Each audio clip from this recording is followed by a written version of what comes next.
Hey, balik lagi di The Something bareng aku Sodi. Kali ini aku bakal membagikan nih salah satu misteri terbesar dalam sejarah kriminal dunia. Karena kita bakal kembali nih ke London tahun 1888. Di mana waktu itu kota ini tuh diguncang oleh serangkaian pembunuhan yang bikin orang-orang tuh nggak bisa tidur nyenyak. Nama pembunuhan ini tuh udah dikenal nih hampir di seluruh dunia. Tapi identitas aslinya sampai sekarang tuh masih belum tuh terungkap. Ya, tentang Jack the Ripper. Si pembunuh bayangan yang meninggalkan jejak teror di Whitechapel. Jadi siapa sih dia? Kenapa dia melakukan semua ini dan gimana bisa lolos dari kejaran polisi? Nah, di sini aku bakal membahas sedetail-detailnya mungkin nih. Tapi jika masih kurang detail, kalian bisa banget nih drop di kolom komentar tentang kasus ini. So, buat kalian yang udah siap denger cerita ini, let's dive in. Dan buat kalian yang gampang takut, mending siapin dulu deh mental kalian.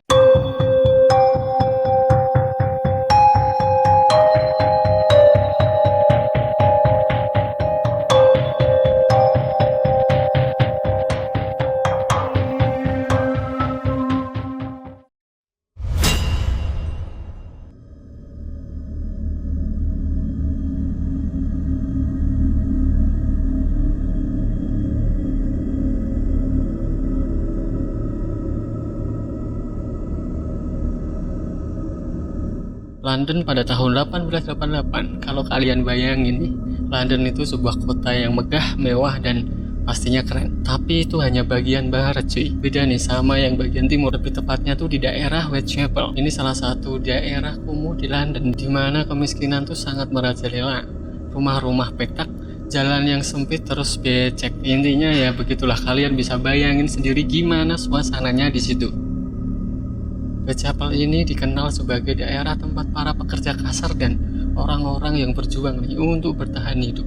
Kehidupan di sana tuh sangat keras dan di tengah kemiskinan itu muncul nih sosok misterius yang dikenal sebagai Jack the Ripper. Dia tuh ngincer para pekerja seks yang berkeliaran di malam hari, dan setiap kali dia muncul nih, dia sering banget tuh ninggalin jejak-jejak berdarah yang bikin orang-orang tuh ketakutan. Kita harus ingat, saat itu London tuh sedang mengalami banyak perubahan gitu, kayak urbanisasi cepat, industrialisasi, dan migrasi massal yang bikin populasi itu sangat meningkat. Di situ banyak orang-orang yang datang ke kota ini untuk mencari pekerjaan, tetapi kenyataannya justru banyak yang terjebak dalam kemiskinan dan ya keputusasaan.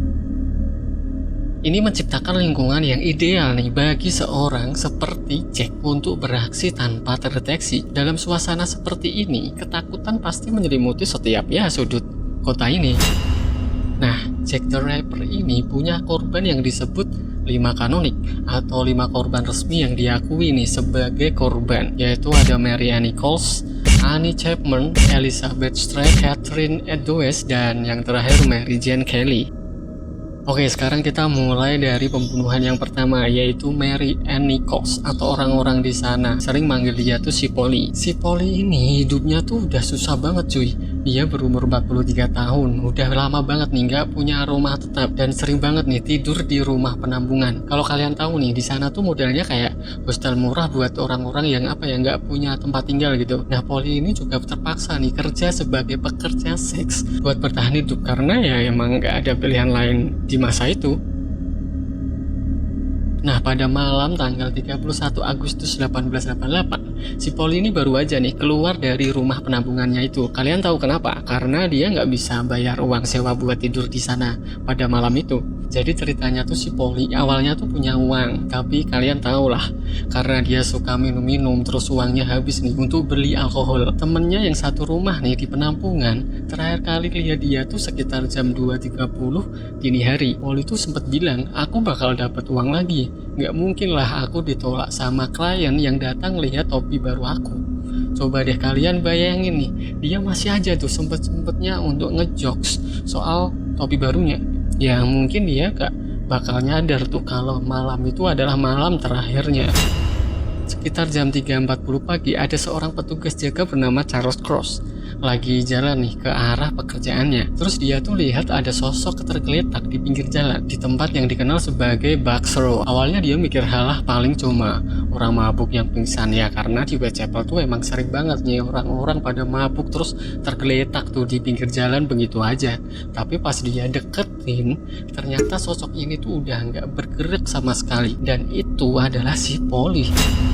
Petugas lain yang dipanggil nih sama si Charles akhirnya langsung datang tuh untuk ngelihat kondisi tubuh si Polly ini. Dan ya, kalian bisa bayangin ini lebih parah dari dugaan mereka. Ternyata si Polly ini tuh udah dibunuh dengan keadaan yang wow, sangat sadis cuy. Lehernya tuh sebanyak 2 kali dan ada luka besar di bagian perutnya. Wah, bener-bener cuy, ini tuh brutal banget. Orang-orang di sana langsung heboh banget. Gimana enggak cuy, di tengah kegelapan Whitechapel udah ada pembunuhan sadis kayak gitu. Bikin lebih takut. Ini baru awal dari teror si Jack the Ripper yang bakalan terus bunuh korban-korbannya dengan cara yang ya mungkin serupa cuy. Cuma selang sekitar seminggu setelah Polly ini ditemukan dibunuh, si Jack tuh nggak ngasih jeda tuh buat orang-orang Whitechapel untuk bernapas cuy. Bayangin deh, baru aja kasus Polly bikin geger, muncul lagi nih korban baru. Korban kedua yang dibunuh Jack the Ripper ini adalah si Annie Chapman. Jadi Annie Chapman ini juga hidupnya tuh mirip banget tuh kayak si Polly. Umur dia tuh 47 tahun, nggak punya tempat tinggal tetap juga nih. Sering banget tuh dia tuh tidur di penampungan juga, dan terpaksa nih jadi pekerja seks buat dapetin uang. Jadi pada tanggal 7 September, Annie itu juga lagi keliling nih nyari klien buat dapetin uang tidur di penampungan. Terakhir kali dia terlihat tuh pada jam 5 pagi tanggal 8 September di jalan Hanbury Street. Nah, paginya sekitar jam 6, seorang penjual kue bernama John Davis lagi lewat jalan itu dan nemuin mayat Annie di halaman belakang sebuah rumah. Kalian tahu gimana kondisi Annie? Brutal banget cuy. Lehernya tuh sampai dalam, perutnya tuh dirobek lebar, dan organnya tuh dikeluarin terus disebar tuh di sekitar tubuhnya. Bayangin deh segila apa si Jack ini, dan sama kayak si Paul ini, nggak ada saksi yang bener-bener tuh ngelihat siapa pelakunya. Polisi langsung panik karena 2 pembunuhan brutal dalam waktu singkat jelas bukan kebetulan. Mereka mulai sadar kalau ini kerjaan pembunuh berantai, tapi tetap aja mereka nggak punya petunjuk siapa pelakunya. Oke, lanjut nih ke korban ketiga, yaitu Elizabeth Strait yang dibunuh pada malam yang dikenal sebagai malam ganda atau double event. Karena di malam itu si rapper ini 2 orang sekaligus cuy.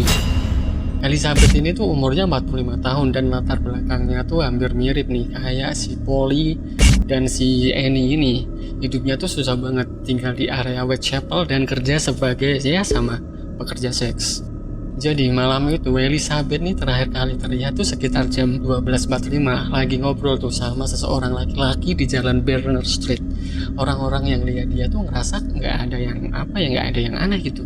Mereka ngira dia lagi nunggu klien kayak biasanya. Tapi nih nggak lama setelah itu, sekitar jam 1 pagi dini hari, mayat Elizabeth tuh ditemukan di halaman belakang sebuah klub sosial bernama Dudfield Yard. Tapi kalian tahu nggak, ada yang aneh nih. Luka di tubuh Elizabeth tuh nggak separah korban sebelumnya. Lehernya juga nih, tapi tubuhnya tuh nggak diacak-acak kayak korban sebelumnya. Ada teori yang bilang nih mungkin si Jack kepergok sama seseorang saat lagi si Elizabeth, jadi dia kabur sebelum bisa menyelesaikan ritualnya tuh. Tapi yang jelas cuy, malam itu belum selesai buat Jack the Ripper. Masih di malam yang sama nih cuy, nggak lama setelah Elizabeth Strait ditemukan nih, si Jack ini langsung ngejar tuh korban keempatnya, yaitu bernama Catherine Edoes. Catherine ini tuh juga hidupnya susah cuy, umurnya tuh 46 tahun, dan malam itu dia baru aja nih keluar dari tahanan polisi karena ditahan akibat mabuk di jalanan. Jadi pada jam 1.30 dini hari, sekitar setengah jam setelah penemuan Elizabeth nih, Catherine tuh baru aja nih dibebaskan dari tahanan polisi, dan dia tuh langsung aja tuh menuju ke kawasan Mitre Square. Nah sayangnya nih, itu jadi perjalanan terakhirnya. Jadi sekitar jam 1.45 pagi, polisi tuh nemuin tubuh Catherine di Mitre Square dengan luka yang jauh lebih brutal tuh dari Elizabeth. Lehernya tuh juga wajahnya dia acak-acak sampai nggak dikenali nih. Terus perutnya tuh dan sebagian organ dalamnya tuh bener-bener diambil cuy. Gila, ini Jack the Ripper ini kayak bener-bener ngelampiasin kekesalannya di tubuh Catherine yang setelah gagal tuh nyelesain pembunuhan si Elizabeth. Polisi makin panik nih karena dalam satu malam tuh ada 2 pembunuhan yang terjadi dan gak ada petunjuk tuh yang jelas tentang siapa pelakunya. Jack the Ripper ini bener-bener cuy bikin warga Whitechapel tuh dalam ketakutan yang sangat luar biasa. Dan ini ada korban kelima dan yang terakhir. Setidaknya yang diketahui pasti nih yang dibunuh oleh Jack the Ripper adalah Mary Jane Kelly. Pembunuhannya ini tuh paling sadis cuy, paling brutal dari semuanya. Mary Jane ini beda dikit nih dari korban-korban sebelumnya. Umurnya tuh lebih muda, dia tuh sekitar 25 tahun dan dia tuh tinggal di kamar di Miller's Court. Beda nih sama korban sebelumnya yang hidupnya tuh di jalanan atau di penampungan. Nah, pada malam tanggal 9 November 1888, Mary Jane Kelly tuh ditemukan tewas di kamarnya dengan kondisi yang bener-bener tuh mengerikan cuy. Tubuhnya tuh dicacah habis-habisan. Kalian tahu nggak sih, sampai orang yang nemuin mayatnya ini langsung ngerasa ngeri banget. Lehernya tuh hampir nih sampai ke kepala, terus perutnya tuh lebar dan organ-organ kayak jantung, hati, ginjal itu semua tuh dikeluarin. Muka Mary juga hampir nih nggak bisa dikenali lagi karena dirobek habis-habisan. Pembunuhan Mary Jane Kelly ini tuh jadi puncak teror si Jack the Ripper. Dan setelah itu nih pembunuhan berantai ini tiba-tiba tuh berhenti begitu aja. Nggak ada lagi nih korban lain yang ditemukan dengan pola yang sama. Banyak teori soal kenapa si Jack the Ripper ini berhenti, tapi yang jelas nih sampai hari ini identitas aslinya tuh belum ketahuan.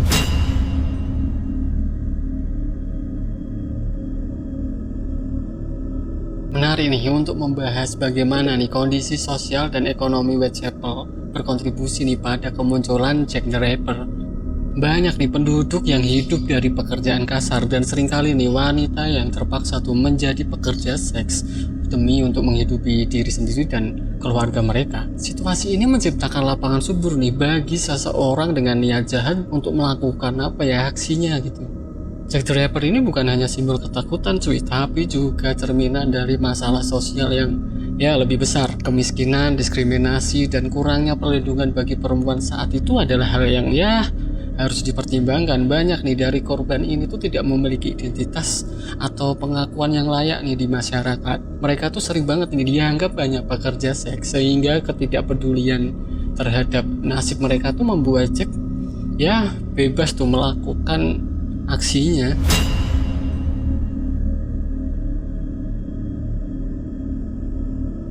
Polisi London waktu itu, mereka tuh bener-bener cuy dipermalukan. Bayangin aja di era tanpa teknologi forensik, gak ada sidik jari, DNA atau kamera pengawas. Semuanya tuh bergantung pada saksi mata, dan kebanyakan saksi gak pernah ngeliat apa-apa tuh karena Jack ini memang selalu melakukan aksinya di malam hari dan pastinya di gang-gang sempit yang sangat gelap dan tidak terdeteksi oleh kamera atau apapun. Beberapa kali polisi menerima surat yang katanya dikirim oleh si pembunuh. Salah satunya surat yang paling terkenal ditandatangani Jack the Ripper, yang akhirnya tuh bikin nama itu menjadi viral. Isi suratnya tuh ngajak polisi cuy, karena gak bisa tuh nangkep dia dan seolah-olah bilang tuh kalau dia tuh bakal terus ngelakuin aksinya. Polisi bahkan ngeluarin imbalan bagi siapapun yang bisa tuh memberikan informasi tentang pelaku, tapi tetap aja cuy, hasilnya tuh nihil. Ini tuh mengundang banyak banget nih spekulasi di kalangan masyarakat. Kenapa polisi gagal nih menemukan si Jack? Apakah ada konspirasi yang lebih besar? Beberapa orang tuh percaya nih bahwa Jack ini mungkin adalah seorang yang berpengaruh di masyarakat atau bahkan mungkin anggota keluarga kerajaan. Teori konspirasi ini tuh bikin banyak orang tuh terkejut dan semakin meningkatkan ketegangan di London.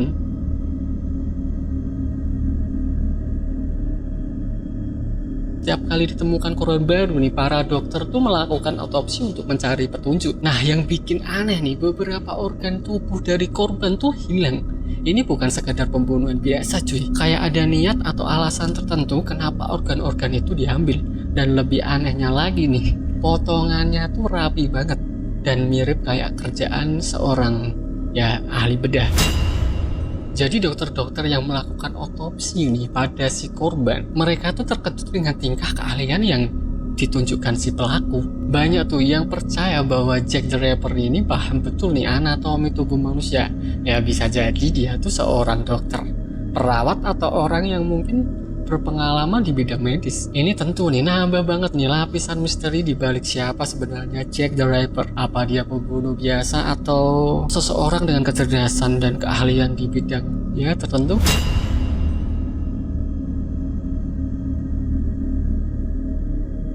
Nah banyak nih yang bertanya kenapa si Jack the Ripper ini bisa melakukan hal-hal ya sekejam itu. Ada beberapa teori yang muncul nih, banyak yang percaya kalau Jack ini sebenarnya punya latar belakang di bidang medis atau anatomi. Ya karena cara dia memperlakukan tubuh korbannya tuh nggak asal-asalan. Ada pola tertentu dan organ-organ tubuh yang dia ambil tuh nggak sembarangan. Ini menunjukkan si pelaku tuh paham banget nih soal tubuh manusia. Selain itu ada teori lain nih yang menyebutkan bahwa Jack ini mungkin terpengaruh oleh kondisi mentalnya. Beberapa ahli psikologi modern mencoba tuh untuk menganalisis pelakunya dan menyimpulkan bahwa dia mungkin mengalami gangguan kejiwaan yang ya mungkin sangat parah. Ini bisa jadi alasan kenapa dia bisa nih melakukan aksi yang begitu brutal tanpa rasa bersalah.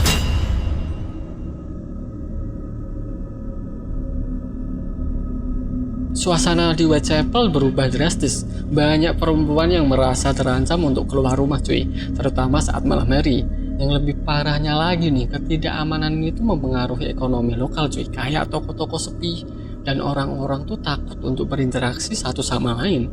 Whitechapel yang sebelumnya tuh ramai dengan aktivitas, kini seolah-olah tuh terjebak nih dalam keadaan bayang-bayang yang ya sangat ketakutan. Fenomena ini juga menarik perhatian media, bahkan nih berita tentang Jack the Ripper ini menjadi headline di banyak suara kabar cuy. Masyarakat Inggris tuh terbelah. Di satu sisi nih ada rasa ingin tahu yang mendatang tentang ya siapa si Jack Ripper ini, dan di sisi lain nih ada ketakutan yang nyata cuy. Beberapa media bahkan mulai nih mempubliskan sketsa wajah pelaku berdasarkan ya deskripsi saksi mata, meskipun hasilnya seringkali sangat berbeda dan membuat bingung. Namun ketertarikan ini tuh tidak hanya sebatas berita kriminal aja nih cuy.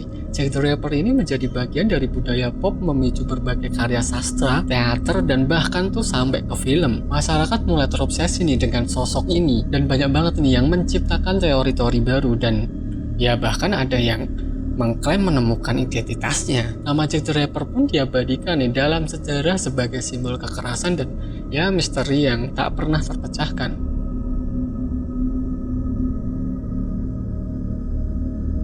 Salah satu aspek paling menarik dari kasus ini tuh adalah ya banyaknya tersangka yang diusulkan. Beberapa di antaranya adalah orang-orang dengan latar belakang yang ya sangat mencolok. Ada yang menyebutkan nih dokter, pelukis, hingga bahkan anggota keluarga kerajaan. Salah satu tersangka yang paling terkenal nih adalah seorang dokter yang bernama Montague John Druitt. Dia ditemukan tewas nih di Sungai Thames beberapa bulan setelah pembunuhan terakhir. Banyak nih yang berpendapat tuh bahwa kematiannya adalah ya bunuh diri. Namun bisa jadi nih dia tuh merasa bersalah atas ya tindakan-tindakannya. Lalu ada juga nih teori yang mengaitkan Jack ini adalah seorang imigran asal Polandia yang bernama Aaron Kosminski yang diketahui memiliki masalah mental. Namun cuy, tak ada bukti yang kuat tuh untuk menjeratkannya sebagai pelaku. Setiap kali ada nama baru muncul nih, masyarakat langsung berdebat. Ini menciptakan atmosfer tegang dan ya misterius yang membuat Jack the Ripper ini semakin terkenal. Salah satu yang menarik lagi adalah spekulasi tentang apakah Jack the Ripper ini masih hidup. Beberapa orang tuh percaya nih bahwa dia tuh mungkin telah pindah ke negara lain dan melanjutkan aksinya di sana. Sementara yang lain tuh menganggap dia mungkin hidup dengan identitas baru. Pertanyaan-pertanyaan ini tuh terus menghantui tuh para ahli sejarah dan penggemar misteri hingga hari ini. Setelah semua kebrutalan dan ketidakpastian ini, kita harus bertanya nih, mengapa Jack the Ripper tetap menjadi topik yang menarik banyak orang? Mungkin karena nih, dia mewakili sisi gelap manusia, dan ya bagaimana kebrutalan bisa muncul dari ketidakadilan sosial. Atau mungkin karena kita semua tuh tertarik dengan misteri yang belum terpecahkan. Apapun alasannya, Jack the Ripper ini tetap menjadi bagian penting nih dalam sejarah kriminal dunia. Dan hingga kini nih, kita masih mencari jawaban apa yang memicu kebrutalan itu. Apakah ada sistem yang gagal mencegah tragedi ini? Atau apakah kita hanya menyaksikan sisi paling kelam nih dari manusia? Yang jelas jejak darahnya akan terus dikenang dan cerita-cerita tentangnya akan terus dibicarakan, terutama di sudut-sudut kota London yang pernah dia huni. Jadi gimana menurut kalian? Siapa sebenarnya Jack the Ripper? Apakah dia waktu itu masih hidup? Atau dia hanyalah legenda urban yang terus hidup dalam ketakutan kita? Tulis di kolom komentar, aku pengen banget nih dengar pendapat kalian. Dan jangan lupa juga nih, kalau kalian suka dengan video ini, kasih like, terus subscribe jika kalian yang belum subscribe. Dan jangan lupa juga nih, klik lonceng notifikasi agar kalian mendapatkan update video-video terbaru dari Say Something. So, dia pamit, Say Something pamit. Sampai jumpa di video berikutnya. Stay safe and peace out.